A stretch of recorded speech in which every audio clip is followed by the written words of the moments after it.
que ódio! Nossa, que tô puta. Achar uma bosta.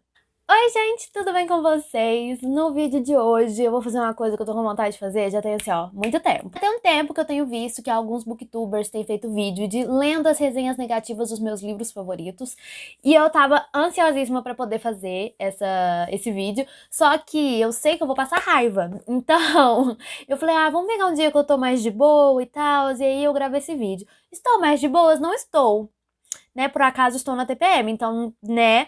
Mas se é pra passar raiva, né, gente? Vamos passar raiva direito. E a gente vai ler junto as resenhas negativas. Vamos ver se eu concordo, se eu não concordo, como é que foi, né? E é isso. Agora vamos falar sobre O Retrato de Dorian Gray, que é um livro favorito meu. Tem vídeos sobre ele aqui no canal e que eu gostei muito desse livro. Claro que ele tem seus defeitos, não é perfeito, mas eu gostei muito. E essa resenha aqui, a pessoa deu 2 estrelas e é uma resenha de 2009. Decepção. No começo parece que vai ser ótimo, mas logo vemos que o livro não passa de um bando de frases de efeito acumuladas. Falta uma boa narrativa, um entrosamento entre as frases. Parece que cada uma é calculada. Os personagens são muito rasos, talvez até para mostrar a vaidade deles, e o autor não soube trabalhar com isso. É uma narrativa bem chata, resumindo, dá pra ler, mas nem chega perto de ser tudo o que dizem. Meu Deus! Essa pessoa teve a coragem de falar que o Oscar Wilde não soube trabalhar com autores, com personagens rasos. Amigo, tu tem a famosa autoestima lá no teto, né? Mas ok. Vamos começar então, vamos por partes. Primeiro ele falou, no começo parece que vai ser ótimo, mas logo vemos que o livro não passa de um bando de frases de efeito acumuladas. Pode ter, o livro ele pode dar essa impressão, né, o Retrato de Dorian Gray, porque a escrita do Oscar Wilde é muito poética, é muito assim, ele vai falar de uma planta, ele demora 5 páginas para poder descrever a planta e falar que a planta é bonita. Mas isso é a escrita dele, é um traço da escrita dele, e a gente tem vários outros autores nacionais também, vários de literatura brasileira, gente, que escrevem desse jeito. Sabe? É um tipo de escrita. Isso não é um monte de frase de efeito acumulada pra fazer coisa bonita. Não. Isso é um tipo de escrita. Tudo feito, planejado pra ser assim. É a escrita do autor que é desse jeito.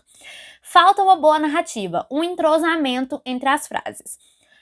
Como a pessoa que leu, pelo jeito, ela entendeu que o livro é um bando de frases de efeito acumuladas, igual ele deixa bem claro aqui, deve ser por isso que você não entendeu a narrativa. Você não entendeu o entrosamento entre as frases, porque você entendeu as frases separadamente. É um livro que realmente a narrativa dele não é simples. Não é uma narrativa que, tipo assim, eu fui na cozinha, eu peguei o copo, eu voltei pro meu quarto e eu sentei. Isso é bem claro. Você consegue imaginar você indo na cozinha, pegando um copo, voltando pro seu quarto e sentar.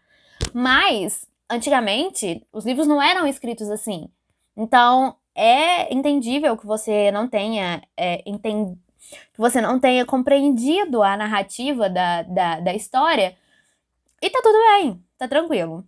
Parece que cada uma é calculada, cada frase que ele quer dizer é calculada. E sim, provavelmente foi, provavelmente cada frase foi calculada. Quando você está escrevendo alguma coisa, você está escrevendo a esmo? Não, você pensa antes de escrever, então sim, foi tudo calculado. Depois ele fala, os personagens são muito rasos, e o autor não soube trabalhar com isso.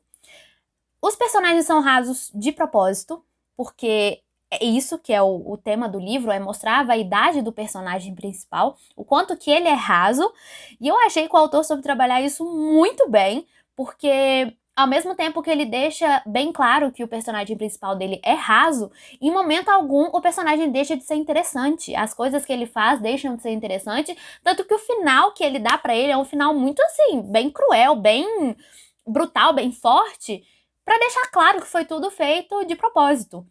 É uma narrativa bem chata também. Sim, tem algumas partes do livro que são chatas, sim, por causa dessa escrita do Oscar Wilde de ser muito floreada, descritiva. E acontece, gente, é normal, é o tipo da escrita dele. E sim, tem partes do livro que são chatas. Eu lembro que tem um capítulo inteiro que ele fica o capítulo inteiro descrevendo o tapete. É o capítulo inteiro descrevendo o tapete. E foi chato pra caralho. Mas faz parte da escrita do Oscar Wilde. Eu fui ler sabendo que a escrita dele era assim. Então não tem como eu ir ler um livro que é um clássico da literatura inglesa querendo que o livro tenha a fluidez de um livro da Colleen Hoover. Muitas pessoas comentaram na resenha dele, concordando com ele, e aí um homem foi e comentou assim pra ele: que pena que esta é a sua opinião. Acho o livro fabuloso e a narrativa de Wilde é fantástico. Recomendo que experimente reler alguns anos depois. Espero que você consiga encontrar toda a magia de Wilde.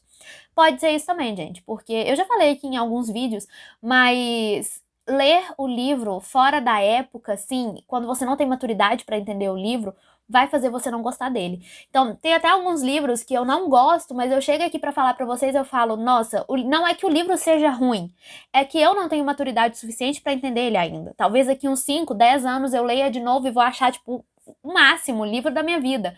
Mas não era a hora, sabe? Eu não tava no meu momento. Se eu tivesse lido, por exemplo, O Retrato de Dorian Gray, quando eu tinha 15 anos de idade, eu ia achar um porre, eu ia odiar, não ia nem terminar o livro. Porque eu ia achar chato, eu ia achar monótono, eu ia achar o personagem, nossa, péssimo, não ia gostar. Mas agora, com 22 anos, assim, eu falo como se 22 anos fosse o topo da maturidade. Mas não, gente, ainda tem livros que eu leio hoje em dia e eu sei que eu não tô gostando, não é porque o livro seja ruim, é porque eu não tenho maturidade pra entender. Sabe? Então, às vezes, por exemplo, literatura brasileira, eu ainda não tenho maturidade pra entender. Eu não consigo ler um livro de literatura brasileira e falar, nossa, que maravilhoso. Mas eu sei que a algum momento eu vou entender isso. Por que que esse livro é um clássico, sabe? O que que ele tem que fez ele transformar um clássico? Hoje em dia eu não entendo, mas um dia eu vou. Então, às vezes é isso. Por isso que eu nem gosto muito de postar resenha, porque a gente muda muito, né? A nossa mentalidade. Nossa, tem livro, gente, que assim que eu termino de ler o livro, eu fico, nossa, muito bom, livro maravilhoso, não sei o quê. Passa uma semana comigo pensando no livro, eu já fico, nossa, mas tinha 370 mil problemas daquele livro que eu nem pensei sobre, sabe?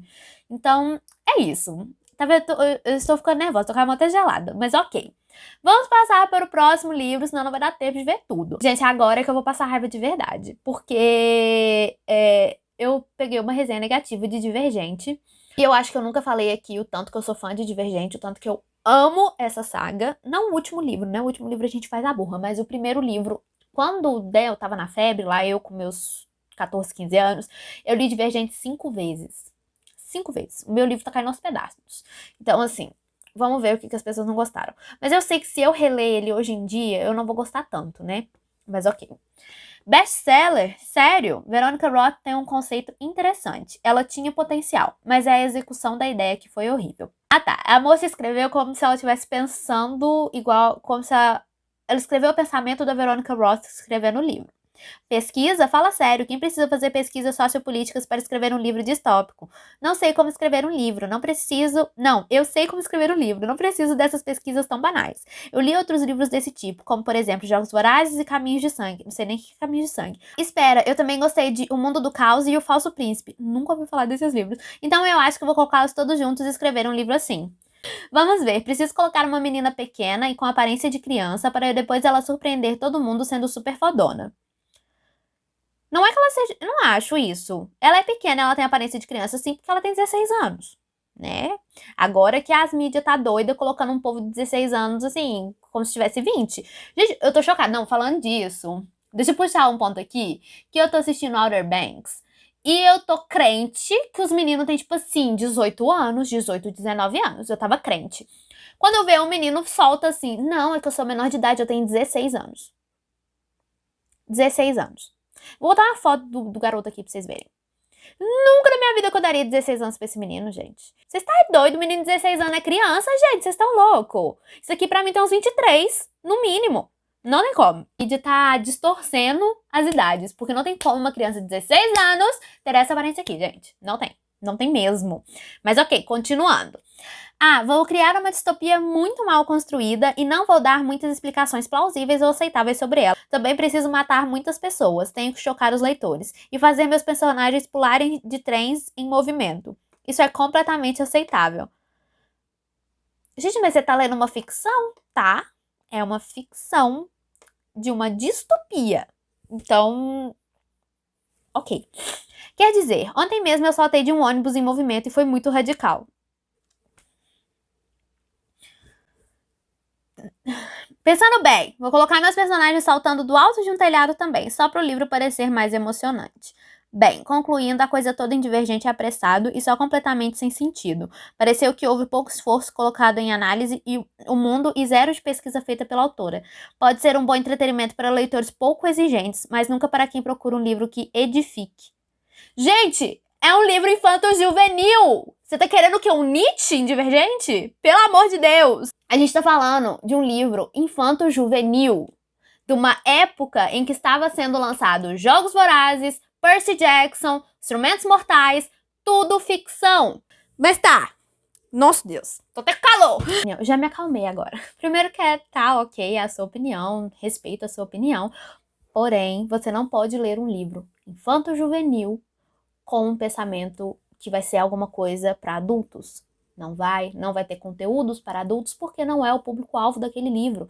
Não adianta você colocar 300 teorias sociopolíticas, 300 embasamentos teóricos num livro para uma criança de 12 anos. Ela não vai entender, vai ficar chato, vai ficar insuportável, ela não vai querer ler esse livro. Então eu não concordo com isso. Mas tá, vamos passar pro próximo, não vou morrer de raiva nesse vídeo. Agora, vamos ler uma resenha, e a última, graças a Deus, senão eu vou ter um infarto nesse vídeo, que é a resenha de Percy Jackson e o Ladrão de Raios, uma resenha feita em 2010, em que a pessoa deu 1 estrela para o livro. Patético. Raios que me partam. Que livro ruim. Para começar, o Ladrão de Raios tenta ser uma cópia de Harry Potter e só consegue ser irritante. Menino órfão descobre que possui um passado especial e é enviado para uma escola onde aprenderá a desenvolver seus poderes. Primeiro de tudo, o Percy Jackson não é órfão. A mãe dele tá lá o tempo inteiro. Mas, ok. Essa escola é o único lugar onde ele ficará a salvo daquele que quer destruí-lo. Mas tá. Somente ele poderá impedir o grande mal de retornar a este planeta. Assim, claro, no colégio ele conhece uma menina nerd e faz amizade com um garoto meio medroso, mas com bom coração.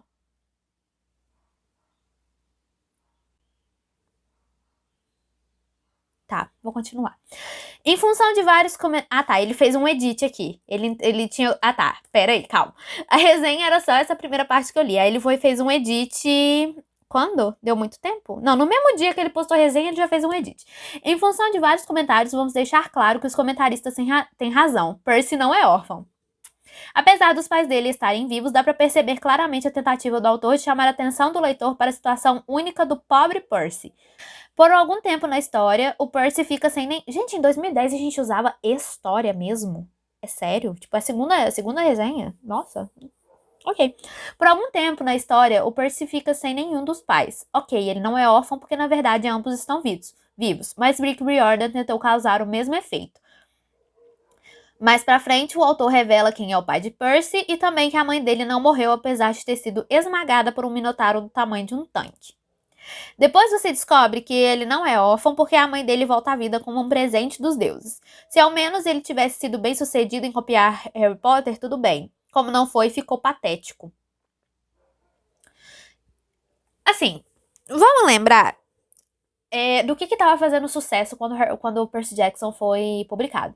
A gente tinha Harry Potter, igual os livros que eu já falei, Harry Potter, Divergente, Jogos Vorazes, todos os livros e que estavam numa época em que todos os livros infanto-juvenis tinham personagens principais que eram um grupinho de 3. Então era sempre 2 meninos e uma menina. A gente tem isso em Harry Potter, a gente tem isso em Percy Jackson, a gente tem isso em Jogos Vorazes, a gente tem isso em Instrumentos Mortais. E tá tudo bem, era uma fórmula que fazia sucesso. Hoje em dia não faz mais, mas na época fazia sucesso e tá tudo certo. Acho que isso que lembrou muito esse cara de Harry Potter e que ele achou que seria como se fosse uma cópia do livro. Eu não concordo com isso, eu acho que não é uma cópia, mas que é uma fórmula que fazia sucesso, gente. Vamos continuar. E eu que estava pensando assim, já que virou filme, deve ser legalzinho ao menos. Lê do engano. Os personagens são todos, sem exceção, desinteressantes. Percy, o protagonista, fica tentando bancar uma de durão o livro inteiro, mas só consegue ser irritadinho e irritante. Os vilões, então, são uma piada. Aliás, não sei por que existem outros personagens além do Percy, porque eles não fazem praticamente nada o livro inteiro. Meu Deus! Pra não dizer que o livro é todo ruim, achei o plot principal muito bom. Os deuses gregos ainda têm filhos com mortais gerando semideuses. Esses funcionam como heróis de antigamente, realizando grandes jornadas e grandes efeitos. De novo, pela escrita dessa pessoa, por essa resenha, eu tenho a impressão que foi um adulto que escreveu isso daqui, não um adolescente, nem uma criança. Então, ele leu, porque assim, gente, nenhuma criança ia colocar lê do engano na sua resenha, né? Tudo bom. Nenhum adolescente também. Então, o que esses adultos estão lendo livros infantos juvenis, procurando Nietzsche nos livros, procurando teoria, procurando coisas edificantes, como disse a outra ali. Gente, são livros infantos juvenis, são feitos para crianças. Lógico que eles não vão ter esse conteúdo todo que vocês estão procurando. Vocês querem esse conteúdo todo? Vai ler teórico, vai ler Aristóteles, sei lá. Mas vocês não vão achar isso em livro infanto juvenil, pelo amor de Deus, sabe? Aí uma pessoa foi e comentou que já tinha lido Harry Potter e que já tinha lido Percy Jackson e que não achou nada parecido, que as duas séries abordam coisas diferentes, que o personagem, que obviamente o livro vai ser sobre o personagem principal, porque ele é a porcaria do personagem principal, e que isso tá tudo certo, e que ela achou patético o homem criticar um livro baseando no outro. E aí ele foi e comentou que criticou o livro com base na narrativa, no plot twist e nos personagens. Que a narrativa é péssima e que o plot é extremamente previsível. Vamos lembrar que lá na resenha dele, principal, ele falou que o plot foi legal. Então ele já mudou de ideia, já não gostou mais. E que todos os personagens, sem exceção, são infantis. Os personagens têm 12 anos. 12 anos! O que você espera de uma pessoa de 12 anos? Me diz. Que ela vai curar o câncer. Que ela vai descobrir a resposta para a fome mundial. Que ela vai resolver a guerra do mundo, nunca mais vai ter guerra. Os personagens do livro têm 12 anos de idade. Não tem por que você esperar que eles não sejam infantis. Até ele falar dos personagens, tava sussa. Eu entendo que ele veja essa pessoa veja algumas semelhanças com Harry Potter. Eu entendo super, era a fórmula, igual eu já falei. Eu entendo ele falar que os personagens são muito parecidos com os personagens de Harry Potter, que a narrativa pode até ser ruim pra ele. Isso eu entendo super. Eu não entendo é você falar que personagens de 12 anos são infantis, sendo que eles são crianças. Isso eu não entendo.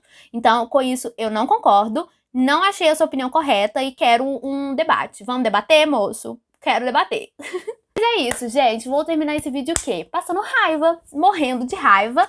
Mas é isso, né? É isso a vida. Então tá bom. Espero que vocês tenham gostado do vídeo. Não esqueça de deixar um like pra comprar uns remédios, uns calmantes, porque esse não tô bem. E é isso, um beijo e até o próximo vídeo. Tchau!